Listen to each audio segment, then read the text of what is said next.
Why, hello, beautiful people. Danielle Feinstein here, kinesiologist and personal trainer. And today I am going to review a diet I just tried for the past week called the MMT Diet, the Mitochondrial Metabolic Therapy diet by Dr. Mercola, the online doctor that has a website, mercola.com, and does a bunch of reviews on like the newest research on health and wellness. So this diet came from his new book that just came out, I want to say a couple of weeks ago. So yeah, I will lay out the benefits and what I thought of it. And mainly, my main reason for posting this is my astonishing weight loss that I experienced in the past week. 2.5 pounds that I lost in 1 week, which is totally unusual for me. So I'll go over the diet and just explain what I thought about it.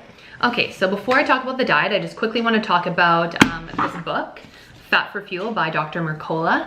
So I would definitely recommend you read this. This book is for pretty well anyone. Reason being, it's like a really easy read and you don't need to be a scientist to understand the things that he's explaining in here. He explains it in mainly layman's terms, or he really goes into detail so that you understand it if you didn't know the subject beforehand. Another reason why I really like the book is because he uses scientific articles to explain the claims to back the claims he's making. So it's not just blanket statements that he is throwing out there. There's actually like evidence to support it. So I really like that. And then the last thing is that he gives you like all the places, or kind of lays out all the places you need to go to do this diet, or the places you need to go to get the items to potentially like measure different biomarkers, so like your blood sugar, your ketones, tests that you may need done. So it's like everything's kind of laid out in this book, and you don't really need to do a ton of research in order to really follow this diet well. Okay, so now it's time to go into the diet. So the diet is called MMT, which stands for Mitochondrial Metabolic Therapy. And the reason for the diet is, so number one, mitochondria, they're like the batteries in our body that produce ATP, adenosine triphosphate, which is like our form of fuel for energy, to fuel any sort of reactions and give us energy in our body. Is kind of like fuel in a car. So it's to increase their activity. So the mitochondria and metabolism is just simply the activity of the mitochondria. So improve your metabolism and make it so that you live like a healthier life and your body is healthier in general, so that your mitochondria are healthier, you have more energy, and you have less inflammation. Those are like the main pillars of this diet. So the three parts to the diet, the macros of the diet, are kind of the important like structural components of it. So the macros follow a high fat, adequate protein, so I'll go into that, and then a low carb format. So the high fat portion is high quality fats, so focusing on very stable fats, which he explains in here. I'm not going to go into much detail, but the saturated fats and monounsaturated fats, omega-3 fatty acids, are the ones that you want to really emphasize in this diet. Then with the adequate protein, this was the hardest part for me. What he calls adequate protein is 1 gram of protein that you will eat per kilogram of lean body mass. So what you would do is you would take your body weight and then figure out your body fat percentage. So there's actually like pictures that you can kind of compare yourself to and kind of guesstimate what your body fat percentage is, and then calculate out your lean body mass, and then it's 1 gram of protein per kilogram of lean body mass. So it's fairly low. For me, I think it was around 50 grams of protein a day, which was freaking low. I was eating like probably around 150 like the week before. So that's the protein component. And then the carb component is low, I said carbs, but low net carbs. So that is total carbs minus the fiber equals the net carbs. And these carbohydrates are coming from whole food vegetable sources, non-starchy vegetable sources. If you eat starchy veg, then you'll consume that carb, the net carb portion, really quickly. But if you're eating like fibrous carbs like kale, zucchini, broccoli, that sort of thing, then you'll be able to have like a bigger volume of them without using up your carbs really quickly. So that is like the structural kind of macro components of this diet. Now, what I forgot to mention is that he really emphasizes quality, and this is something that I really emphasize in my lifestyle too. So quality foods, organic, pasture-raised foods that contain the least amount of chemicals and toxins possible. So that's really important on this diet, and I think that's important in anyone's diet.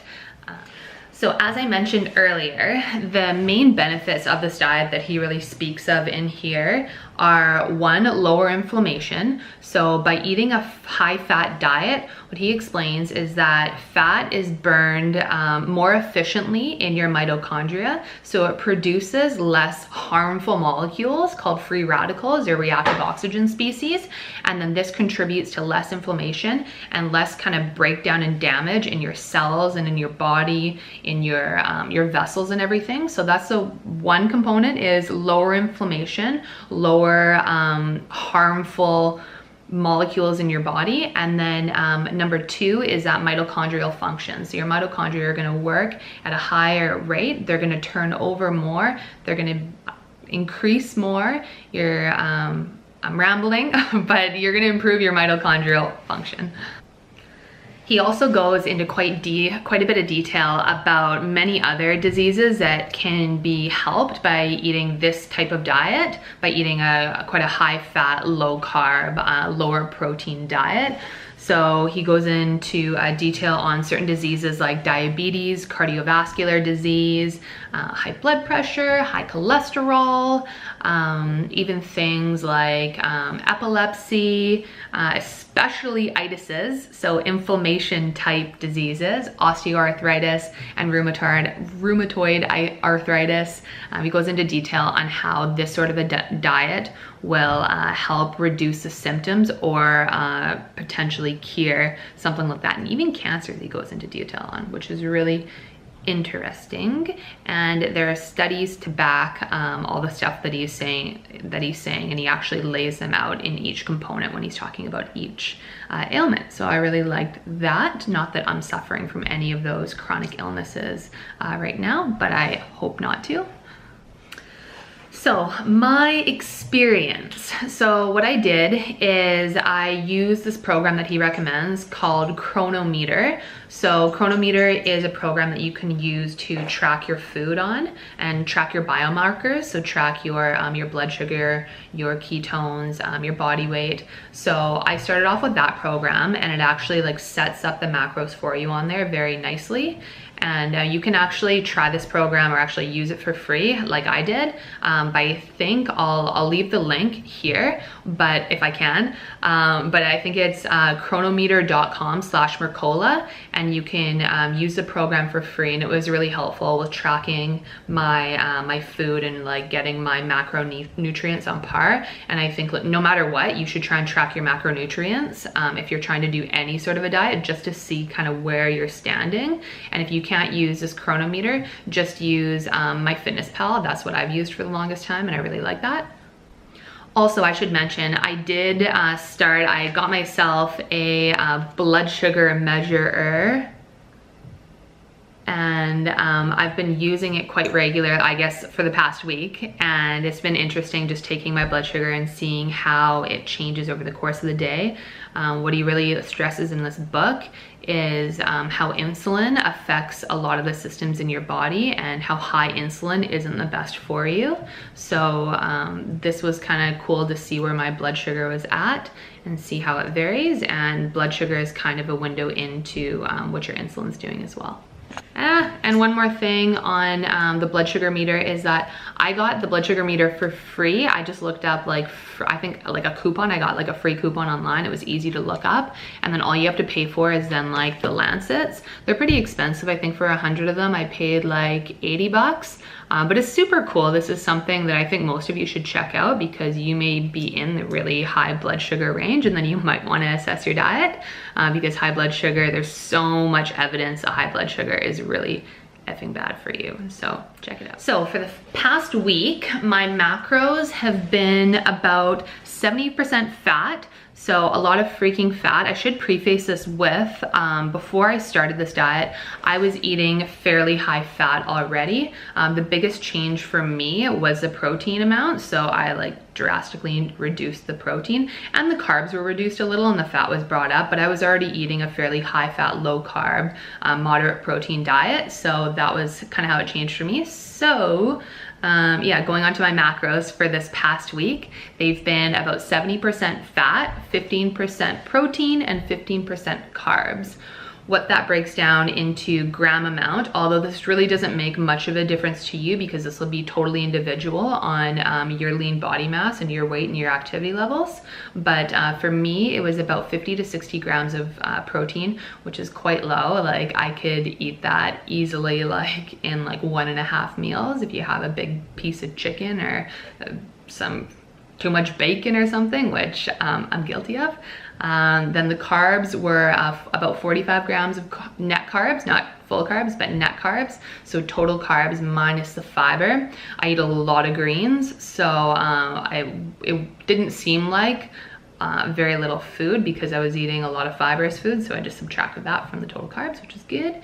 And then my fat grams were around like 180 to 190, and that was pretty hard to keep up. I put a lot of fat in my morning coffee, so I make like a bulletproof coffee.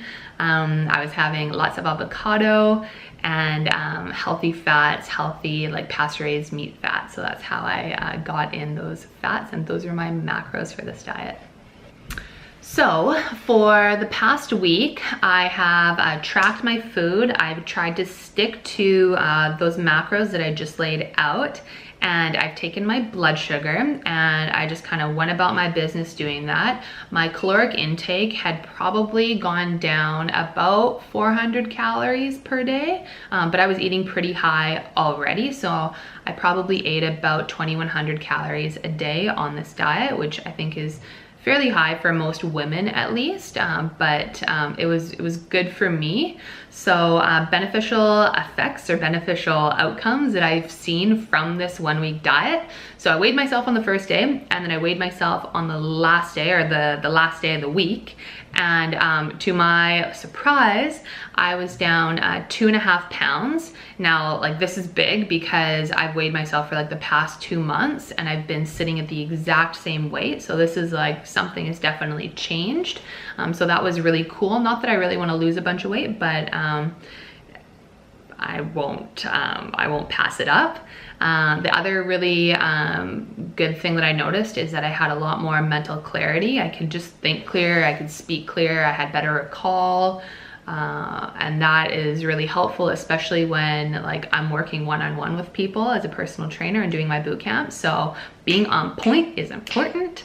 And the last thing was my overall energy felt higher. So overall, like, you know, in the mornings I'm freaking tired, I wake up quite early, but overall my energy felt better. So perhaps my mitochondria are working a little better.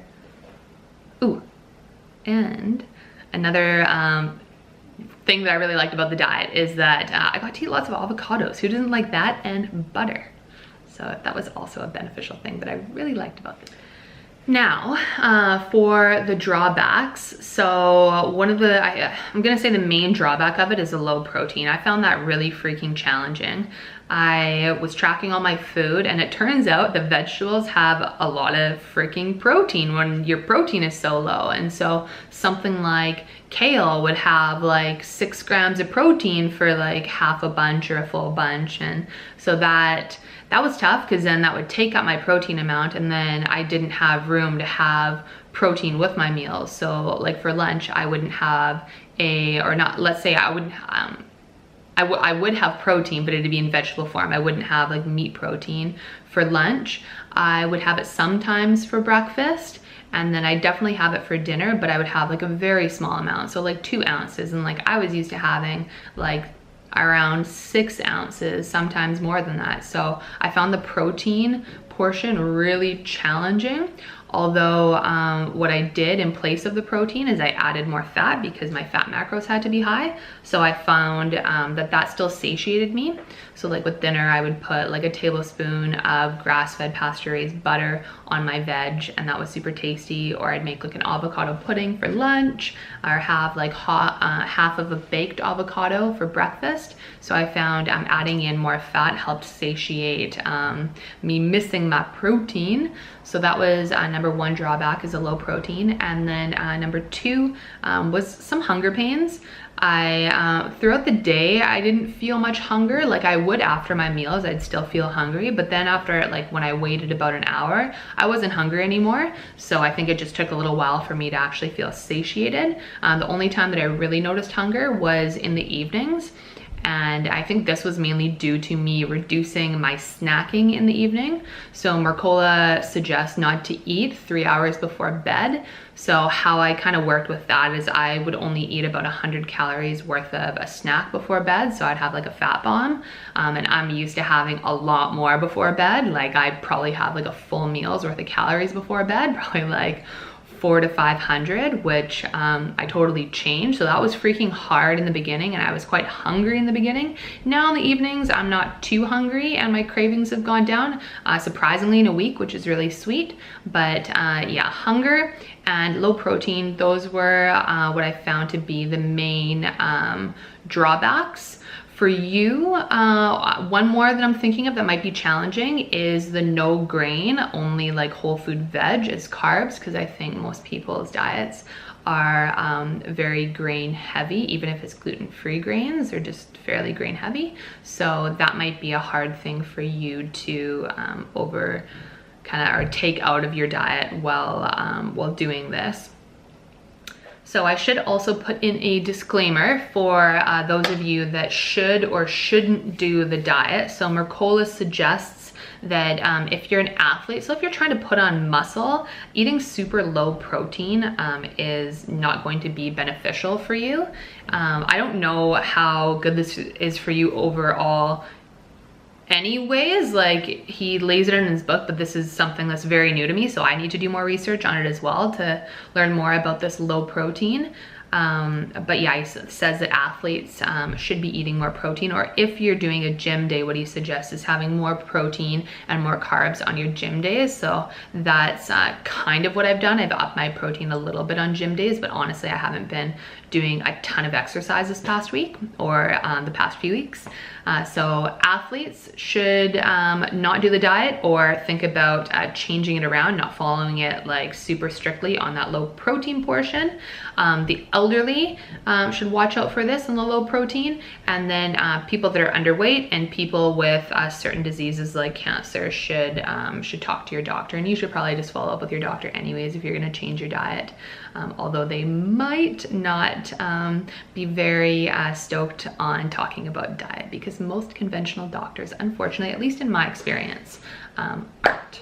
Okay, so I've probably done this like why to do the diet, like I think this is the third time now, but I just have a few notes and I think they're important things to hit on. So the first one, and I think I've explained this a bit, is using fat for fuel. So exactly the title of this book, Fat for Fuel. Mercola explains that using fat as fuel is a more efficient type of fuel for your mitochondria and produces less free radicals, less reactive oxygen species, less molecules that damage your cells. So that is component number one for having a high fat diet. Then number two, for having a adequate protein diet or a low protein diet, he talks about this pathway called mTOR. Now I don't know a whole lot about this mTOR, but I'll try to explain it how I understand it. So what it is if your mTOR pathway is high, your body is in a building state. So your insulin is high, your body is growing, it's storing fuel, it's building muscle. It's in more of like a building and growing phase. And then if your mTOR, and mTOR is high when your protein is high and your carbohydrates are high, but mainly that protein is a big stimulator of it. Now, when your protein is low, what type of state your body is in is a lower mTOR pathway state. So you're in more of like a repair stage, a recovery stage, where your body is going through and it's removing like crappy cells, crappy mitochondria, and then renewing them and making new ones and regenerating. And so this has kind of like the anti-aging effect. And so that's why he recommends the lower protein, to have more of that anti-aging, renewing effect, getting rid of those damaged cells or mitochondria that could potentially then lead to like cancer and diseases. So that was my experience.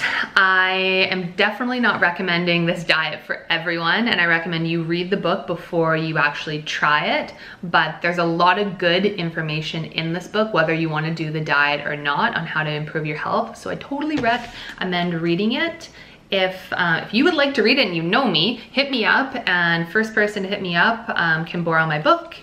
And yeah, I hope you enjoyed this video. The main reason I did it again was because I was just floored at my weight loss. Like, that's bizarre for me in 1 week. So I'm interested to see what this next week has in store. And if it's something really sweet, then I will likely post about it. Anyways, if you like this video, please give it a thumbs up. If you would like to see what I eat in a day, comment below and let me know, because I'm thinking of doing a video like that. If you want to see more videos like these, subscribe to my channel, and I will see you in the near future.